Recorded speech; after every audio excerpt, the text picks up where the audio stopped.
I'm Lori Cardoza-Moore, and welcome to Focus on Israel.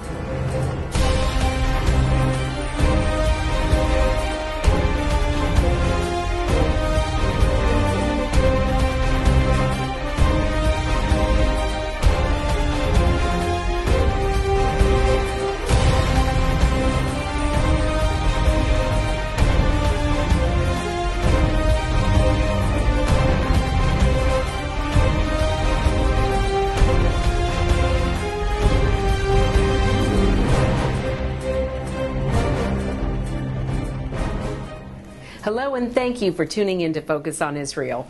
I'm Lori Cardoza-Moore, president of Proclaiming Justice to the Nations, a nonprofit organization dedicated to educating Christians about their biblical responsibility to the Jewish people.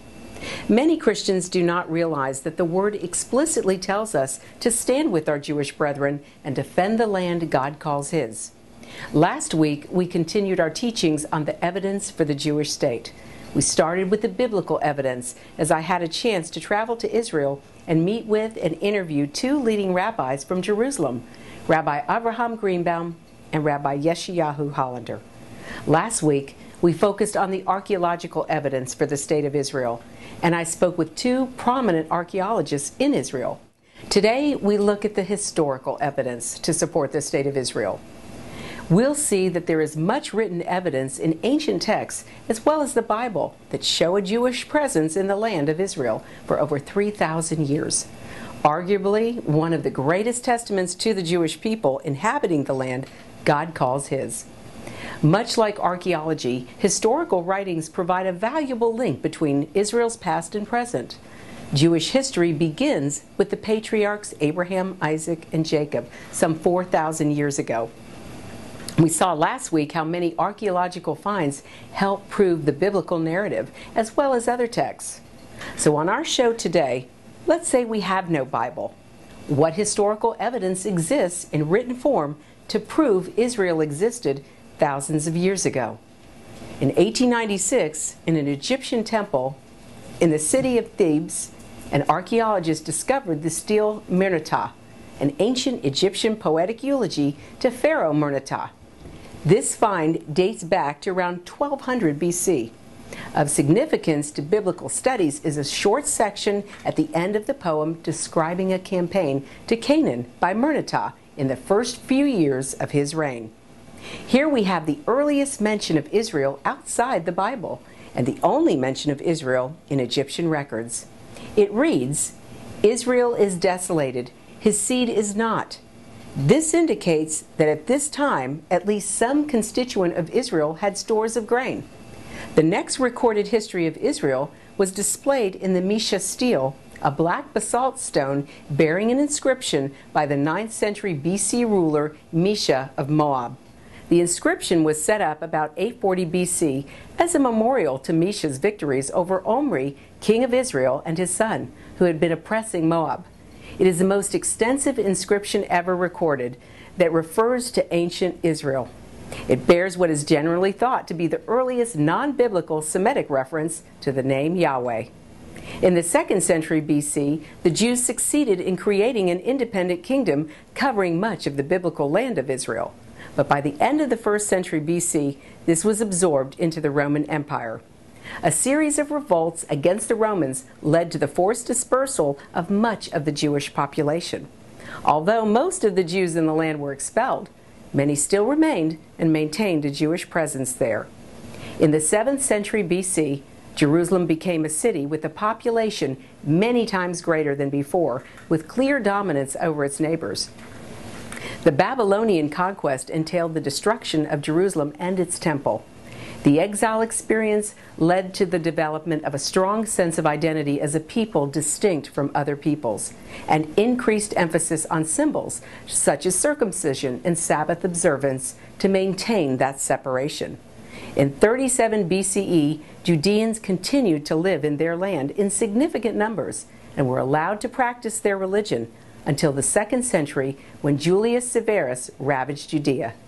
985 villages were destroyed. Banished from Jerusalem, the Jewish population now centered on Galilee. This was also the time of the schism between Judaism and Christianity. Many Christians consider the new religion to supersede Judaism.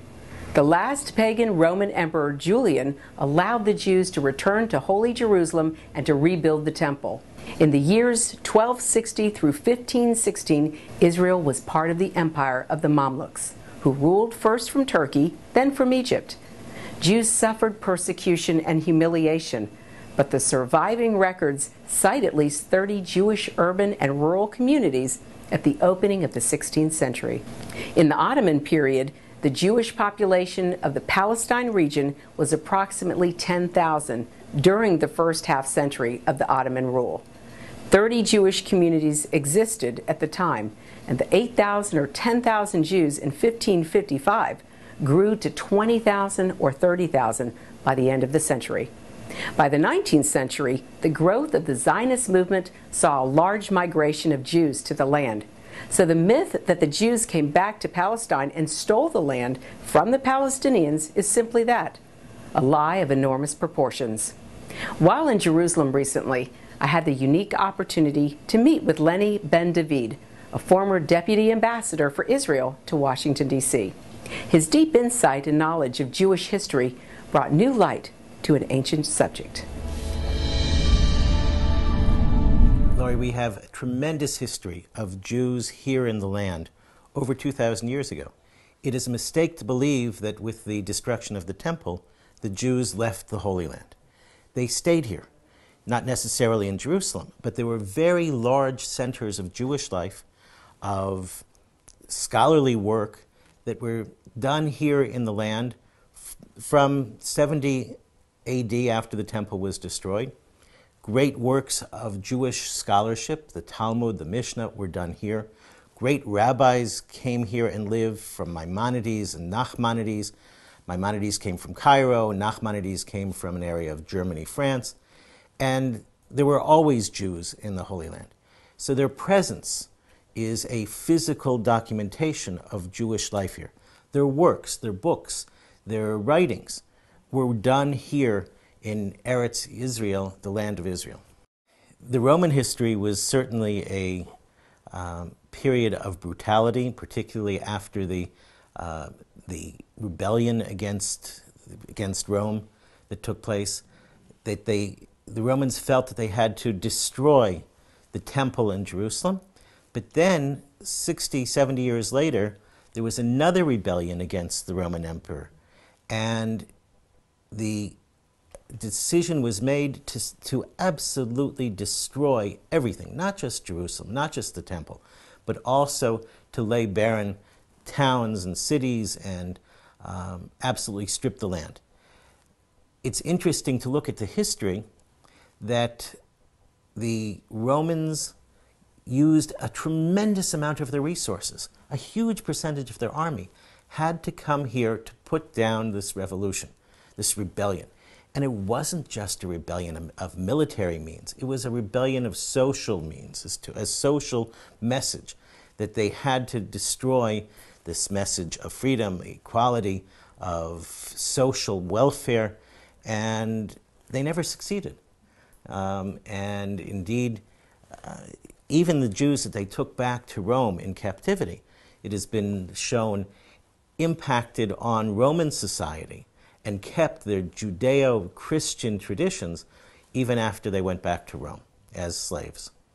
After the Romans were defeated in battles with the Persians, and then you had the Seljuks and the Mamluks and the Ottomans and the Turks, this land has been like a deck of cards being shuffled all the time. And no one set up a permanent capital here. Even when the Arabs came in the 7th century, this was not a center for Arab culture or Arab life. Their center was in Baghdad or in Damascus or in Saudi Arabia. And there was never a capital, never a country that was located here. It was always ruled elsewhere. I recently came across documentation and even some pictures dating back to the 19th century where some Jews who came back to this land 200 years ago sought to rebuild a synagogue in the old city of Jerusalem. They had to get permission to do so from an Ottoman leader who sat in Cairo, not even in Turkey or in the Ottoman center of Constantinople, because there was no governor here in the land of Palestine. Sometimes it was ruled from Damascus, sometimes from Cairo, sometimes from the Turkish area, but never was there a center, a government, a country here until the 20th century. There's no question that the land was abused by all the conquerors who came in afterwards, not just in terms of killing off of the fauna and the flora. Great forests were cut down for use of railroads. But there was also simply an abuse of the land. There was no caring for the land. No greater figure than Mark Twain describes what this land looked like 160 years ago when he visited with the group, and it's all documented in a fabulous book called Innocents Abroad. And so the land was barren. The land was stripped of all resources. And now when you go through and you see how lush and how beautiful the land has become, you recognize that indeed we're seeing biblical descriptions of a land of milk and honey. I squeezed grape juice yesterday from the grapes in my backyard, and I live 10 miles south of Jerusalem, Judea. Bountiful produce. And for me, it's a reliving of prophecy to see this happening. One of the greatest myths perpetrated today is that the Palestinians are descendants of the Philistines. Who were the Philistines? The word Palestine means land of the Philistines. Egyptian records refer to the Philistines as the Sea Peoples, who came from an area of the Aegean Sea, which is bordered by Greece and Turkey. In 1 Samuel 30, verse 40, the Philistines are referred to as the Cherethites, the Hebrew word form of Cretans, inhabitants of Crete. In Ezekiel 25:16 and Zephaniah 2:5, the terms Cherethites and Philistines are used parallel, a way of saying they are one and the same. The Philistines were descendants of the Grecian seafaring people, and definitely not Arab. The people who call themselves Palestinians today are of Arab origin, whose father is Ishmael. In a great battle fought near Gaza in AD 635, the Arabs conquered the Byzantines, who ruled the area at the time. Soon after, all traces of Philistine life faded away, and the history of the land became Arab, Jewish, and Samaritan. Lenny Ben David had some great insight into this myth, as did another honored guest I met in Jerusalem, Shai Ben Tekoa, a historical and Torah scholar. In every generation, people tell whopping lies about the Jews. That's anti-Semitism in a nutshell. Telling lies about the alleged evil that Jews perpetrate, and on the basis of these lies, you get to beat up the Jews, steal the Jews from the Jews, drive them from their homes, burn them in gas chambers. The current myth is that there was an ancient Palestinian people here, and these pushy Jews came in after World War II and stole their country from them. That's the claim that the so-called Palestinians make. In fact, there is no recorded history of any such nation here. The Palestinians is an anti-Semitic myth. This is the most written about piece of real estate on the planet. It's the oldest and the widest in so many languages. And everybody's been here, conquerors and pilgrims and prophets and tourists. And nobody said a word about the Palestinians because there were none. In fact, the Palestinians, or so-called, were led by a Muslim priest in the first half of the 20th century, Hajj Amin al-Husseini, who said there's no such thing as Palestine and there are no Palestinians. This was the doctrine until the 1960s. After the 1960s, they began to change it all around and say, yes, we are the ancient Palestinians and this is land that was stolen from us. They have no claim. These people are Syrians because for 1,400 years there was no Palestine in the minds of Muslims. They have no map. If you look at the maps in Turkish days, when they ruled here for 400 years, there is no Palestine. They had different provinces and districts. No Palestine. Nobody called himself a Palestinian. There is no reference to Palestinians in the UN until 1970, 3 years after the Six-Day War. For 25 years, no reference in the UN. For the 25 years before then, during the League of Nations period, no reference whatsoever. It was Jews and Arabs. Arabs and Jews. That's the story. That's the historically accurate record. The Palestinians are invented after the Six-Day War in order to do the same thing that Muhammad did. They stole Zionism the way the Muslims stole Judaism. They claim to be an ancient people, and this is their ancient homeland, and they're suffering racist prejudice the way the Jews suffered. They have stolen our emotions, our history, our beliefs, and made them their own. There is very little relationship between the Palestinians today and the Philistines from 2,000 years ago. Indeed, if you look at some of the names of the Palestinians, you'll see that they came to the region in the last 100 or 200 years. You do have some families that date back many centuries, but famous Palestinians, for instance, are the Masri clan. Masri is Arabic and Hebrew for Mitzri, or Egyptian. There's a Jabari clan. Jabar is an area in Iraq. So they came to the region in more recent years. In fact, there was a recent case I discovered in Lebanon of a refugee camp in Bad el-Nar, and this refugee camp has neighborhoods named after countries in North Africa. Why? Because they admit that the Palestinian families that are there originally showed up, or came from the Maghreb, from North Africa. And so some of the Arabs even keep the names of their previous locations, and many of them came here. There's an interesting feature that I'll share with you that has been discovered recently by anthropologists, and that is south of Jerusalem, in the Hebron region, especially in the hills, there are what we call crypto-Jews.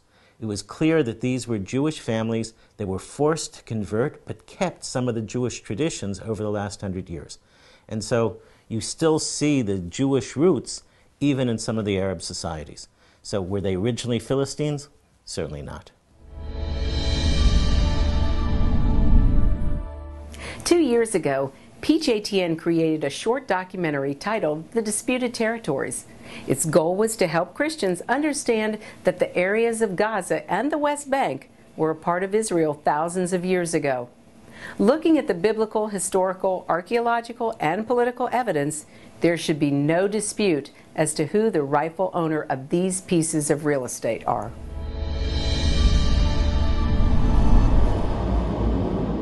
Israel, 12,000 square miles of land that lie at the center of a world conflict.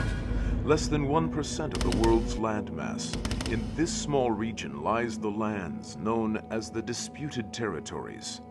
Merely 2,400 square miles of real estate that are now the focus of this conflict.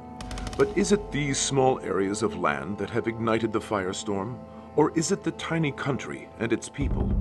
Are these disputed territories truly at the heart of the matter?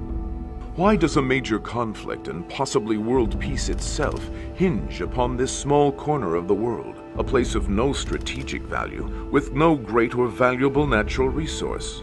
Is there a peaceful solution? Can the two sides live in coexistence?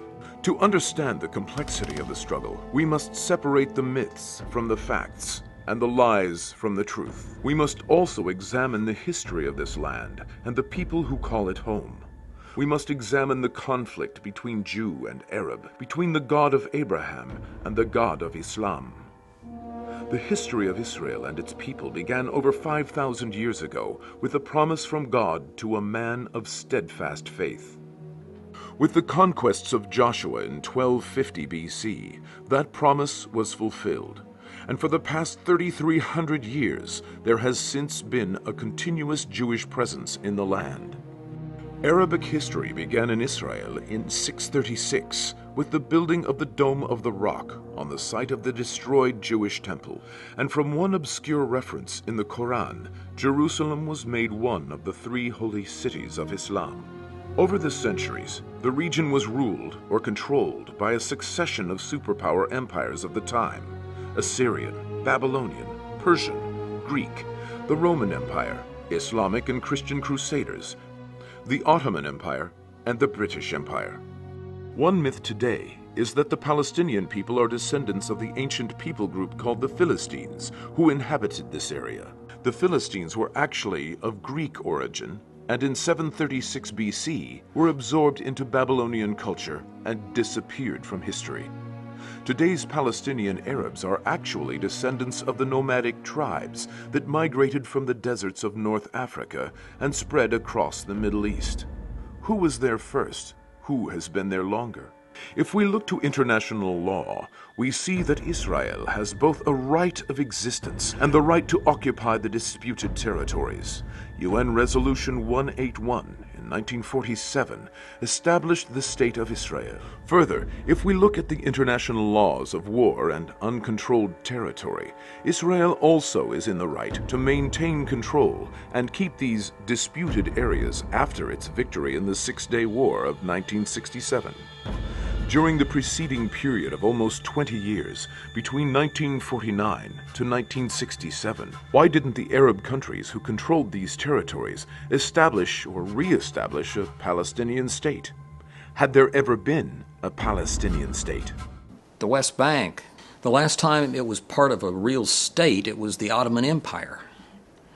It has been either in uncertain status as part of the Palestinian Mandate operated by Britain, or in an intermediate status with being administered by Jordan for a time and then not. It's not as if there were a Palestinian state there that Israel had conquered in an aggressive war. Israel's wars have all been defensive anyway. They keep having to fight because they get attacked by, it's what happened, except for Suez. It's what happened in 48, it's what happened in 67, it's what happened in 73. And each time they were attacked, they won and ended up, particularly after the 67 war, with some increased territory that they occupied. First and foremost, there's never been a state called Palestine. We're talking about nomadic Arabs. And what really concerns me is the agreement now, this reconciliation pact between Fatah and Hamas. And then go back to history and understand where the word Palestine came from.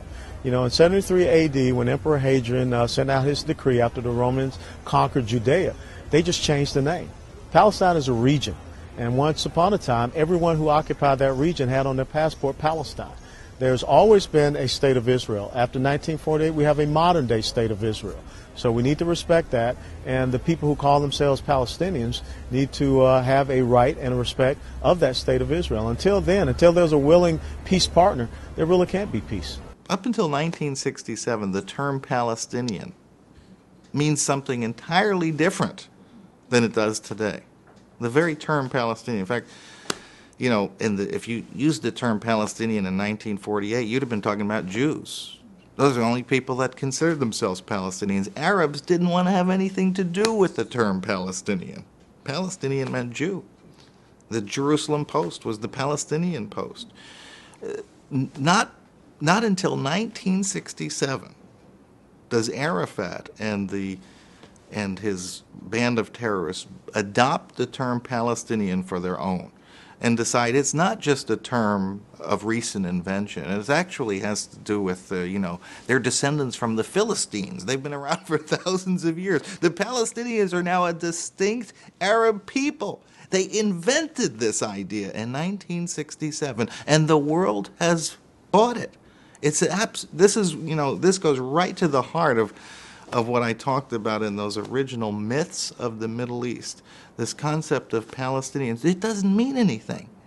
Palestinians are not a distinct Arabic culture. There's no language of Palestinian. There's never been a land of Palestine in the history of the world that's been ruled by Palestinian people. So where do we get off with this idea that we need a national movement for nation statehood for a country that's never existed in the history of the world?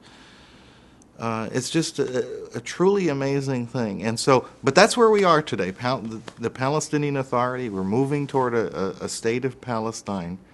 And it all began, the genesis of this is in 1967, the Arabs got their butts kicked in another war, in another conventional war, and new tactics had to be invented to take on Israel. And the new tactics that were adopted, by the way, not just by Arafat and his Palestinian Liberation Organization, but by the leaders of the Arab world.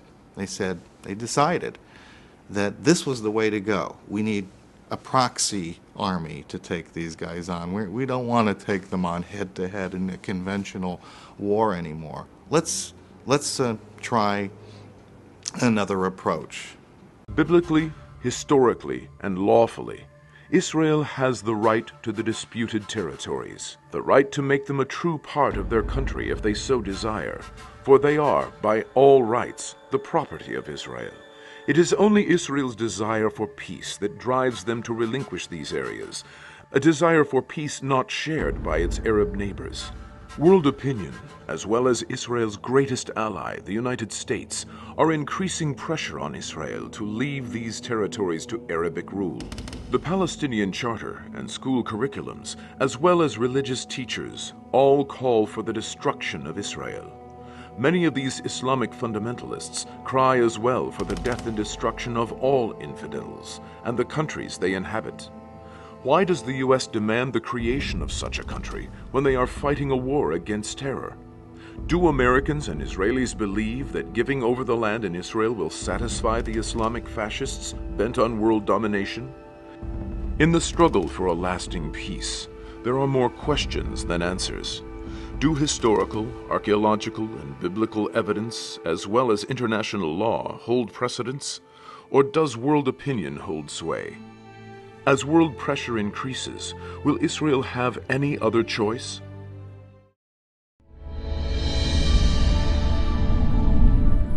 That's our show for today, and I want to thank you for watching. The time to stand up is now. One person can make a difference. Get involved and support pro-Israel organizations such as PJTN. Visit our website. Sign up to receive free newsletters, action alerts, daily blogs, and order our films to share with others. Please encourage your family and friends to tune in and watch Focus on Israel.